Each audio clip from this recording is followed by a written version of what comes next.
Hi friends, అందరూ బాగున్నారా? ఈరోజు మనం చేసుకోబోయే రెసిపీ సొరకాయ పప్పు.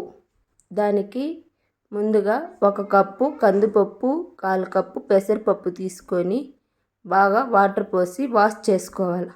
అలాగే సొరకాయ ముక్కలు, ఎర్రగడ్డ ముక్కలు, టమాటో ముక్కలు, పచ్చిమిర్చి, పసుపు, ధనియాల పౌడర్ వేసి తగినంత వాటరు, ఆయిల్ కూడా వేసి 5 విజిల్స్ వచ్చే వరకు ఉడికించుకోవాలి. అలాగే కొద్దిగా ఉప్పు వేసి బాగా మెదుపుకోవాలి.